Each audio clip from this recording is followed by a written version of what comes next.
how we did it and a little bit about the results.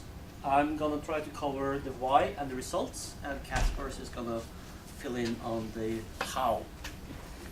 I think that's a good way of splitting it for all of us. For those of you who don't know Markedshøyskolen, it's a pretty big school downtown in Kollektur. Part of the Arnstein Foundation and part of Campus Christiania. They have about 1,600 people, students, and you can, they educate people in marketing and related topics, bachelor degrees and above. It's a very good school, a lot of good people, a lot of good teachers. We have a couple of people here, working here, that has background from Markedshøyskolen. And it's their internet site is extremely important for them because it's their primary source of new students.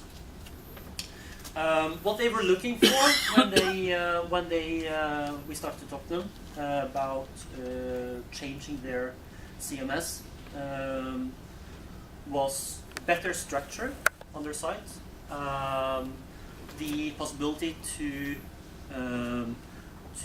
change the site quite often because they have a new marketing campaign every year, and they don't want to rebuild the site every year, but they want to quite a big degree redesign the site every year. So it has to be built in a way that is makes that cost efficient.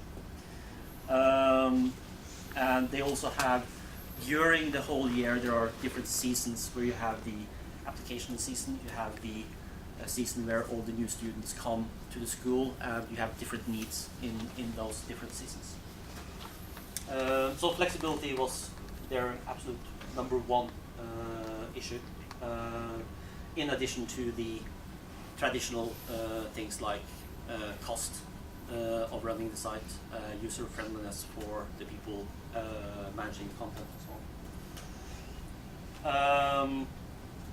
Some of the new features that were required were improved analytics integration. We've been working with them for quite a few years, doing web analytics, and they've used that a lot to improve their marketing. They have.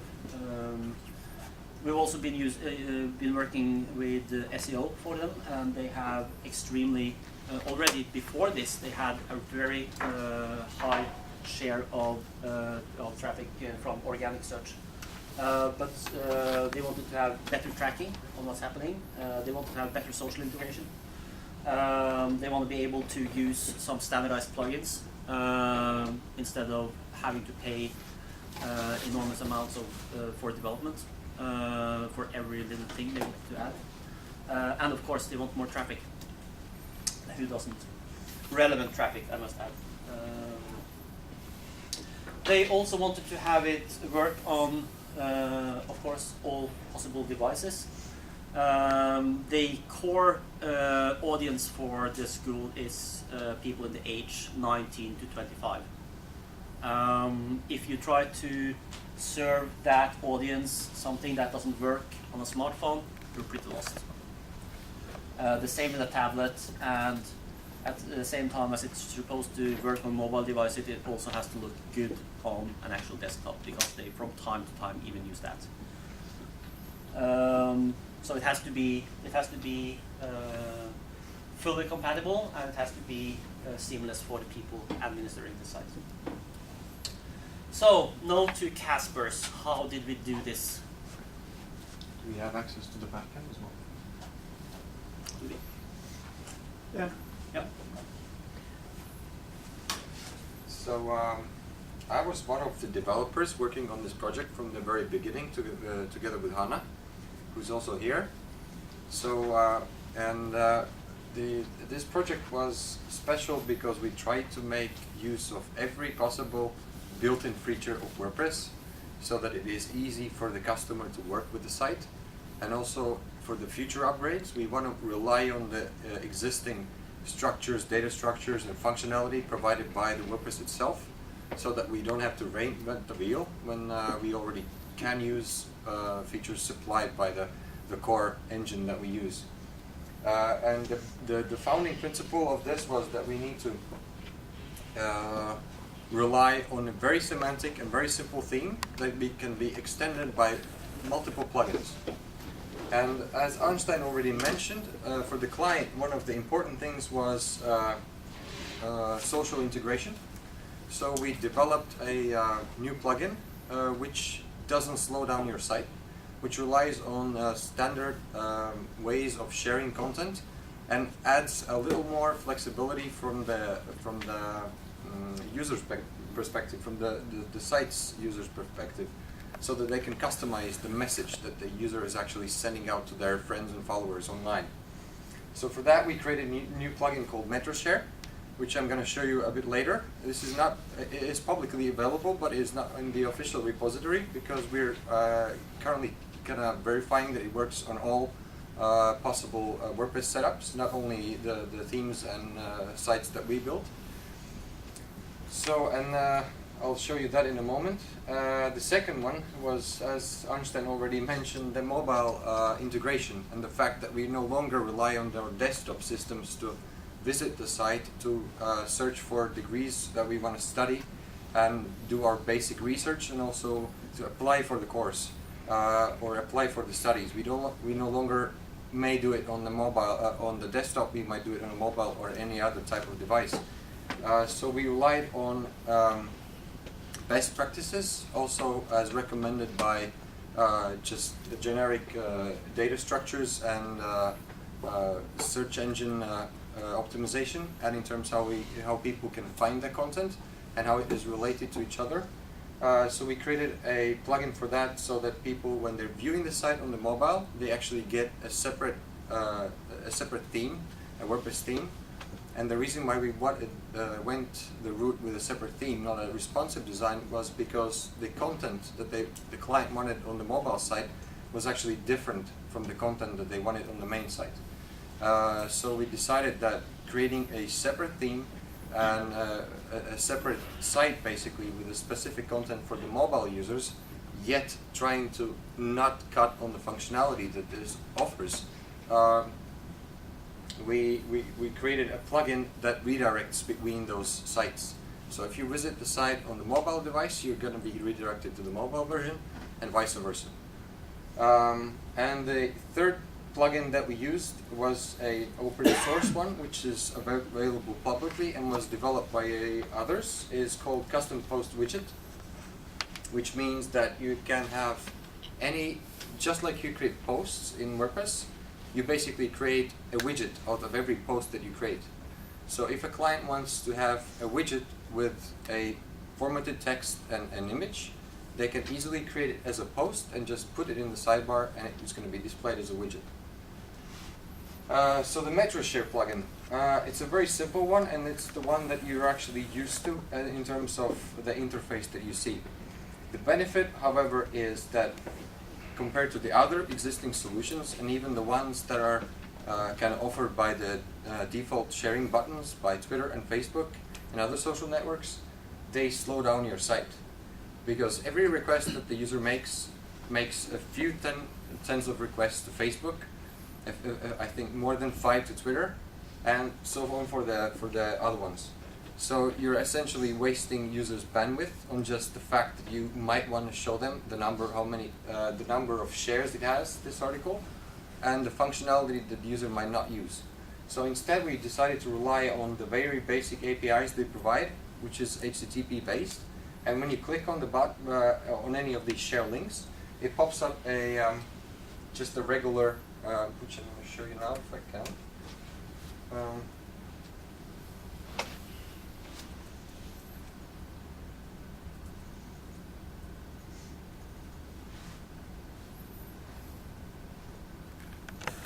So if I want to share it on Facebook,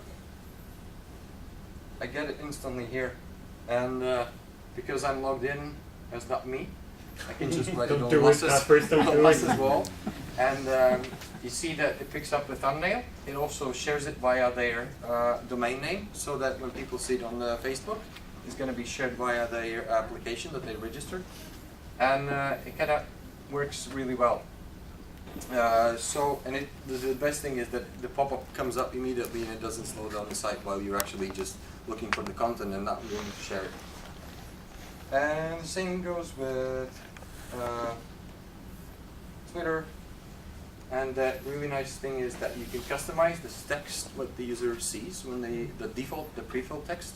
And this is what the plugin offers. So for all the networks that you can actually pre-fill this text, you have the option to do it. So you can customize to say whatever you want before this, the title of the page. It also includes their Twitter handle, so that it gets mentioned whenever the person shares it. And it is also marked up semantically, so that it actually includes in the Twitter's backend, so to speak. That Twitter knows that it was shared via that user, not just from some random place, that it was via this website. So it's a very simple plugin, but yet it works, and it works really well. And it offers email to your friend, which again is just a regular pop-up. So you just fill in the email, send a note, fill in the CAPTCHA, and you're ready to go. And yeah, that's really nice. So the simple.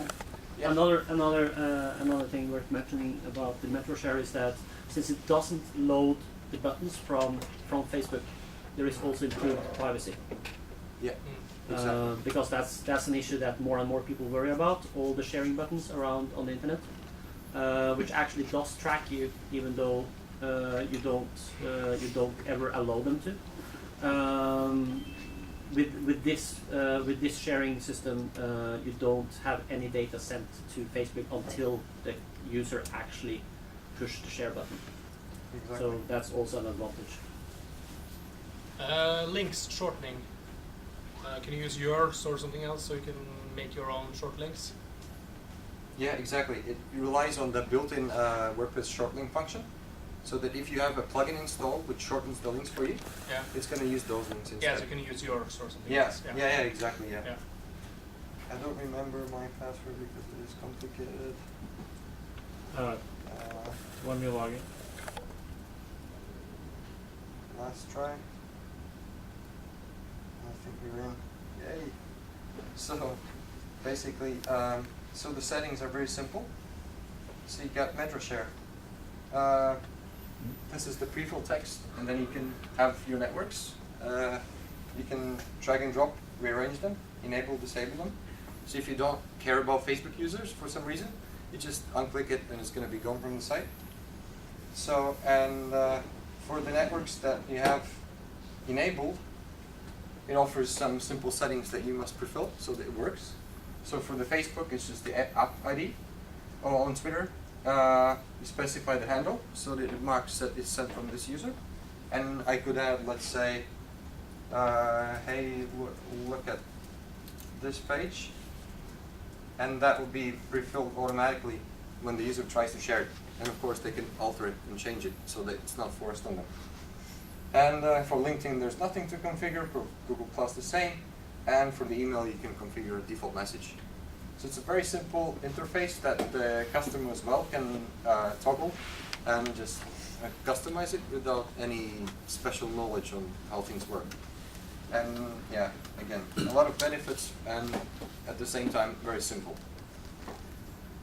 Are these plugins available at the WordPress directory? Not yet, because we're doing some final testing on the theme compatibility, so that if you install it on your theme, it must work and it must function properly. So, and it has to be, because we're developers of the theme, we kind of rely on the methods that we use for implementing plugins and the way we do that. If we want to release it publicly, we must make it sure that if you install it and activate it, that you actually see it working on your site, so that you don't have to change your template files or do some customization.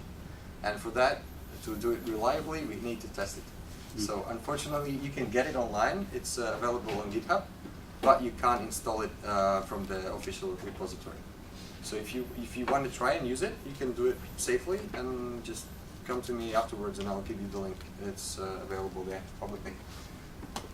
So the other plugin is the simple mobile redirect. Is that the user visits the site on their iPad or their iPhone, they must be redirected to the other site.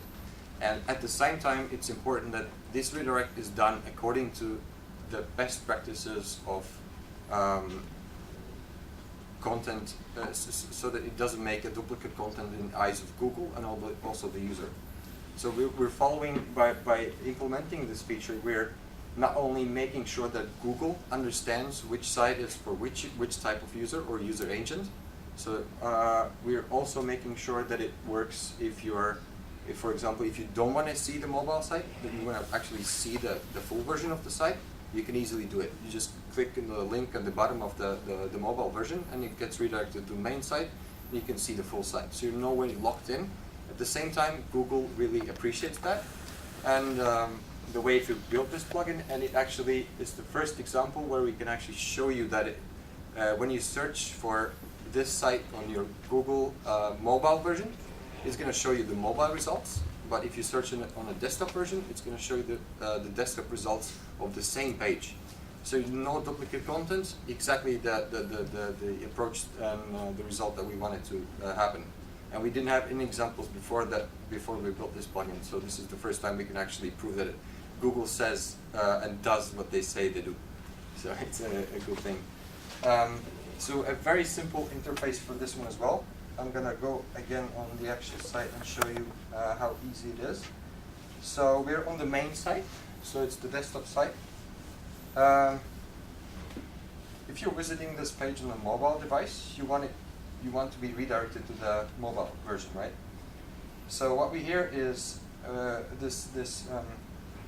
this plugin does is, if you have a Yoast's SEO plugin installed, just adds a new tab to the existing interface so that you don't have to learn anything new when you use it. And you have this redirects tab where you can say, if it is a mobile user, redirect to the mobile version of this page. And so if it's a mobile user, if it's a desktop user, or if you want to redirect everybody. It's a very simple interface that, again, the client can use when they're adding new stuff and adding new content. And what this is going to do is going to use the built-in WordPress mobile detector and send everybody to the mobile version. If I have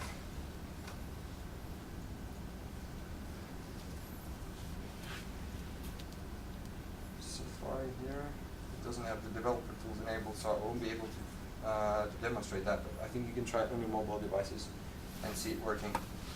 And so the same goes for the mobile site. It's so this is a multi-site where the mobile site is actually a separate site in the network with a separate domain. And then if we go to the front page of the mobile version, we get redirected because we're on desktop. But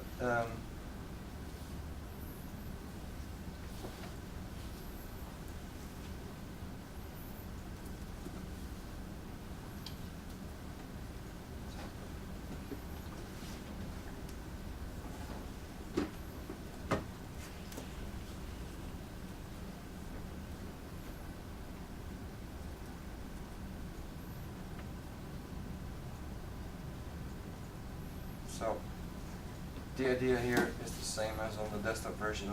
So if the user is actually visiting the mobile site while using the desktop, we are redirecting them to the main site. So this is how it works. The really nice feature of this plugin is that it follows the Google recommendations on how you do this. So that means that we are now on the main site, on the desktop version, and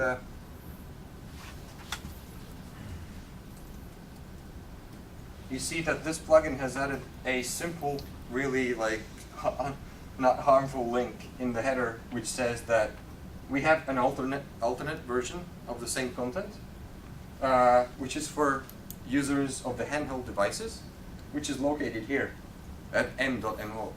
So it's not the main site, It's just saying that these pages, these two pages, are related to each other in the sense that the only difference is that one will be served because the user is using a handheld device, and the other one is being served because the user is not using a handheld device. So this is done by the plugin automatically when you just add the information there. I think we're going to show the results, right, in the Google search, how it works, and that indeed works as expected. So that's really handy. But you use only one site to publish your content. Say it again? You're using only one site to publish your content to both sites. Multi-site. It's a multi-site actually. So it's one site for the desktop users and another site for the mobile users. Yes. Do you have to log in on both? I had to log in only because it's a separate domain name, and the login cookie is set for your main domain. It's only for that reason. If it was a multi-site with a subfolder, for example, you wouldn't need to log in again. But it's the same user. The user base is shared among all the sites. It depends if you turn that on, the feature that when you go to the one other domains in the multi-site. You can turn it on or off if you need to log in or not. So. Exactly. So yeah. It seems like you have that on. You have to log in. It's for security measures only. Yeah. So that it's not shared, the copy. But this is basic WordPress functionality, and it's nothing special to it. So the third one was this custom post widgets.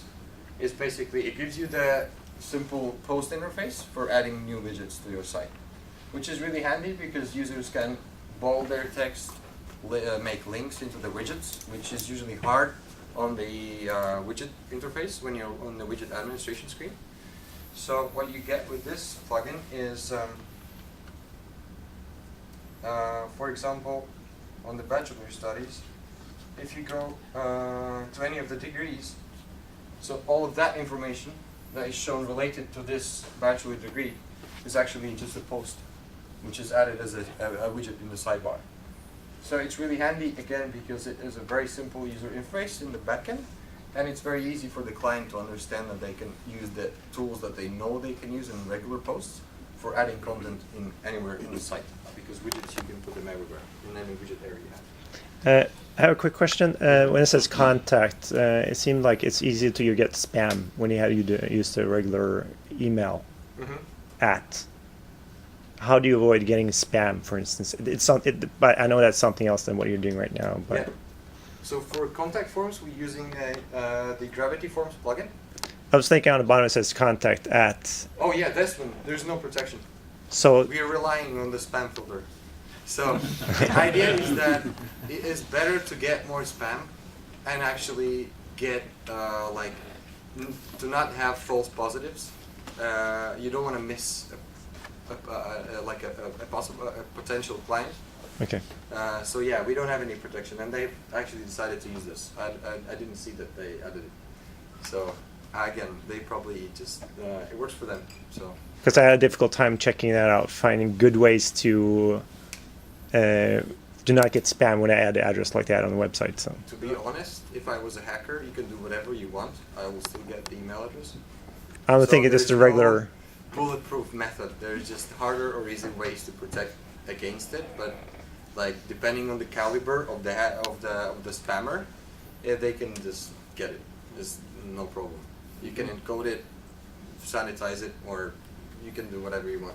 It's not going to work. So as long as you're not actually using a contact form, like we're doing here, where until the application form is not available until the next year, we just adding these fields. And again, this is potential spam issue because there might be a bot submitting like hundreds of applications every minute, and yet again we're relying on the fact that there's no reason for a spam bot to do it. So we don't want to miss an opportunity, and we just leave it open. So yeah, it's a working solution, so to speak. I was showing the custom. Yeah. Okay, the blocks. Yeah. Just to interrupt that. Do you have a Kismet tune on the site? I'm assuming gravity forms will route all the spam through Kismet. Yes, exactly. So if you have a Kismet or an anti-spam plugin that is basically compatible with the filters and actions that are used by a Kismet, then gravity forms will actually filter that content through. Which again is it's not available publicly for testing reasons. Okay. It's available yours, in the right? Sorry. That's yours? Yeah, that's mine. Yeah, we developed it here internally, so we've been using it on several sites, and it's a new version of the one that you can find. There's actually an old version in the not an old, but the previous version in the WordPress official plugin repository that you can use. It's called Widget Context, and it allows you to specify on which areas of the site you see that particular widget. The cool thing about this new plugin is that if, for example, so you see that on the front page, we're using, this is a single sidebar. We're not using different templates or anything like that. It's actually the same sidebar where you saw the degree information related to the subject matter. It's just customized for the front page. And the way we do it is by using another version of the Widget Context plugin, which is the basic version, so to speak, because it offers a tool for the end user to specify or add functionality to pages is this one here. So you have widget settings per page basis. So you have all the widgets that you have in the sidebar. So if you want to hide something or rearrange, you just activate it. This customization for this, and you can hide widgets that you don't want. You can rearrange widgets so that you can change their order. It's really, you have to be very careful when using such plugins, because when you have a really large site with a lot of content, and if you, for example, if you hide a widget on certain sections of the site and then you decide that you no longer want to hide it, you have to go through all the pages that you've hidden it and unhide it again. So when you decide on using this plugin or such plugins in general, you have to really carefully think about the information architecture and the content structure that you're going to have on the site. For this client, we're using also the third method, which I was mentioning before, is this very simple idea of grouping content by degrees. So, for example, if they wanted this, let's go to, because this is all about studying, right? If I want to study about PR, I'm probably not going to want to study about HODL management or something like that. So I want to see only the relevant information in the sidebar on this degree. And we have multiple pages about this degree. So we have the study module, the application information, and also information about what I can do actually when I finish this degree. So there are a lot of pages which share the same related information. And the way we add this specific study information to the sidebar is just by using a custom taxonomy, which is called degrees. So if any page is in this degree, this page is in that degree, and if a content block is in that degree, you see? So where they match, you see that area in the sidebar. Where they don't match, you don't see it. It's a custom solution, yet it's a few lines of code. We are again relying on the WordPress built-in functionality and just hiding things if they don't match, so to speak. So it's not a plugin, it's just a feature that we built into the site. So you can't really separate it from the site because this was very specific to the client's needs. So yeah, that was the third thing that we did. This third solution for the custom sidebar thing, so to speak. Yeah, and so for the increased search traffic, for the usability and for the users to be able to actually enjoy exploring the site and exploring their future career, basically, because they are betting their lives on some degree on this on their choice, we had to make sure that this is so well structured. And because we made it well structured, we had a very simple way of telling Google what this is about. So we use just the best practices of adding the title tags to every page, meta descriptions, all the redirects that I talked about previously. We have a sitemap, we have an HTML sitemap for users just willing to explore or find the page if they are actually not able to find it. We have a custom thing for breadcrumbs because we use a lot of custom post types on this project. So here, for example, if you're on this master's degree, you see this degree taxonomy title displayed on here. So and it is displayed on every page that is in that taxonomy, and that is actually a title that Google assumes is a unifying description of how these pages are grouped together. And we also have the breadcrumbs, which are easy way of determining where you actually are on the page or on the site. So all these little details added up to the fact that we created a site that was better in terms of usability, in terms of findability, and user experience, according to our observations until now. Yeah, the basic takeaway from this is that WordPress can do a lot, and you can rely on a lot of the features that are provided by WordPress core. Yet you can extend them and make it do things that it was not supposed to do. And the good thing is that the WordPress 3.5 is going to be released in December, so we can just update the site. Everything's going to work because we're relying on plugins that are built according to the best practices, and also the other plugins that we chose to use on the site.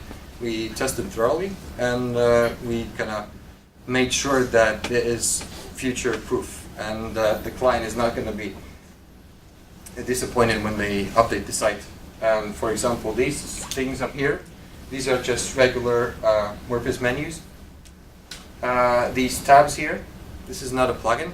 This is where it just wrote a custom code that determines where you are on the site and shows the subpages. So if you're on the master's page, you see that the things that you see there are actually the same subpages that you see in the drop-down.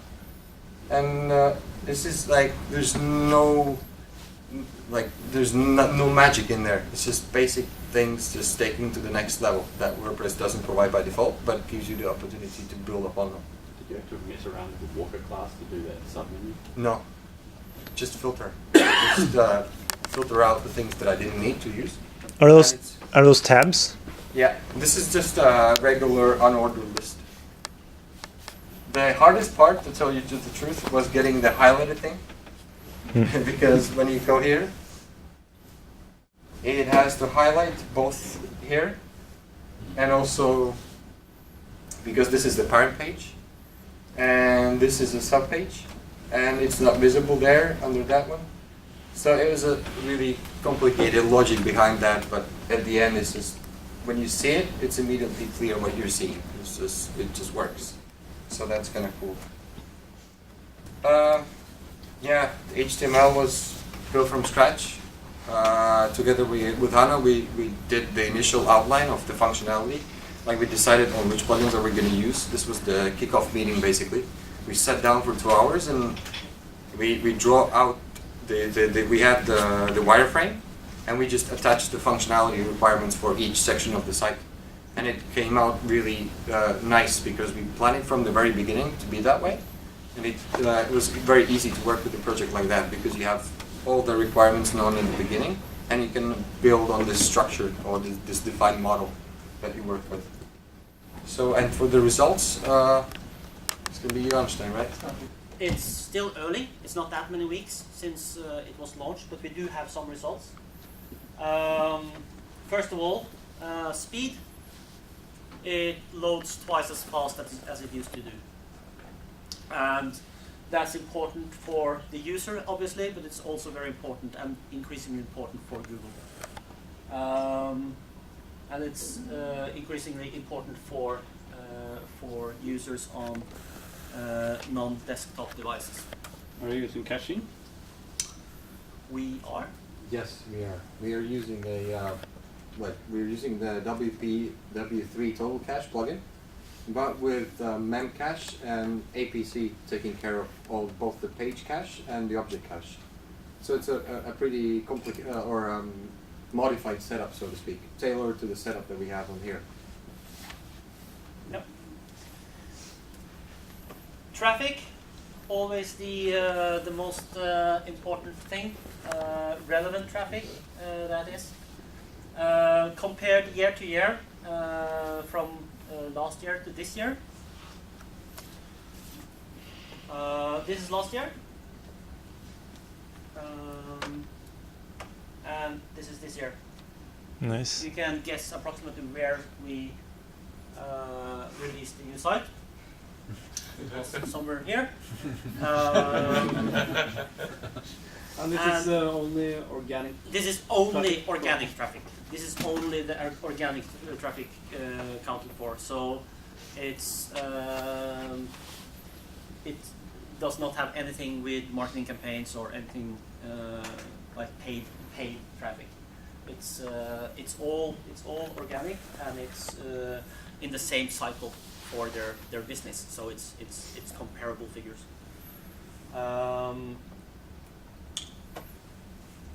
The big number with the 2 lines under it is 73.4% increase in organic traffic for same period as last year.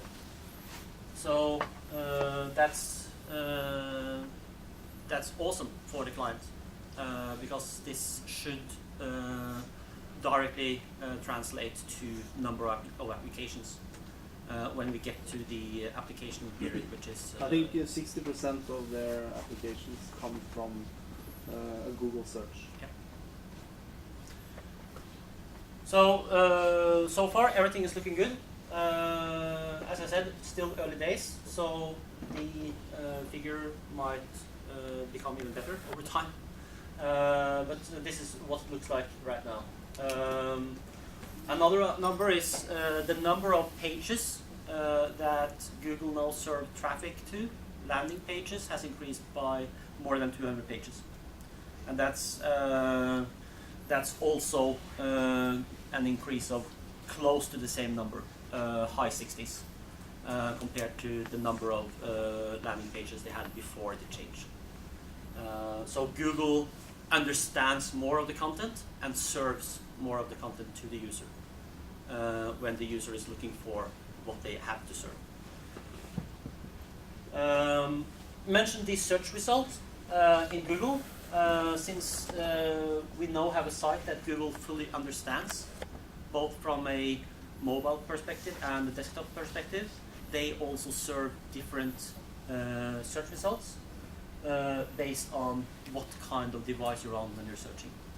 So you can also there, you get closer to the user and the situation where the user is in when he uses Google. If he's on a mobile device, he probably has other needs than if he's on a desktop device. So I think that was pretty much what we had time to tell you about this project. It was a very fun project to work on, and it's fun when you have a happy client, and it's fun when you can see afterwards that the work you put into it gives the result that both you and the client is looking for. How Questions? much share of the visits come from mobiles? Pretty low, actually. It's not that high, but it's constantly increasing. I don't remember the exact figure. 8%. It's 8. What was the cost for them for you to produce this site? Way too little. Okay. I'm not going to give you an exact figure, but it's when you take into account the license cost of their prior solution and their cost of maintaining their prior solution, it's probably yeah, it's profitable within 6 months. Okay. 6 to 9 months.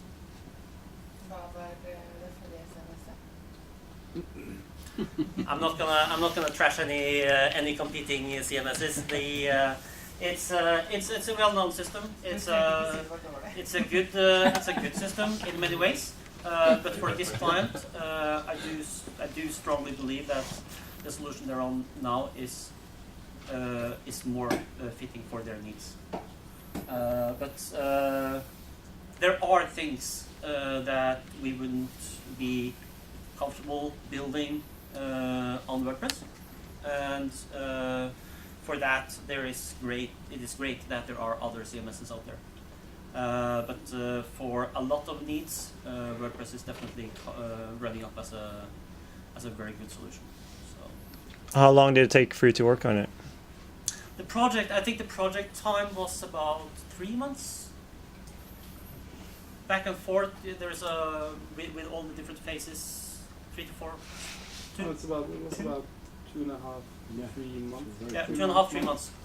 But that's not 3 months efficient development work. That is including planning. We actually launched content. 3 weeks before deadline. Yeah. Nice. We can rebuild the site like the basic function which they have with the previous CMS. We built it in 1 to 2 weeks. Okay. But then the client came and they saw the opportunity and they started asking for new features or modifications. And because it was so easy to do, we just could implement them instantly.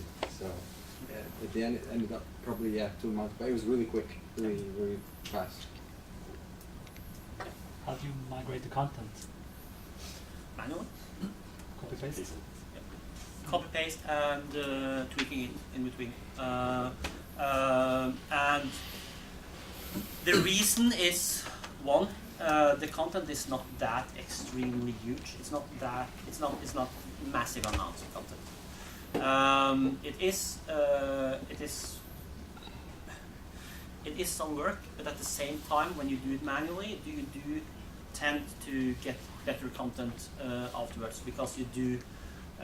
Even though we might do the content migration for the client, you automatically do some cleanup, because you don't sit there staring blindly out in the room, thin air, and just copy pasting. You do pick up a lot of things that can be improved.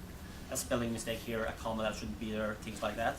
And this client also did some washing of the content themselves on the web.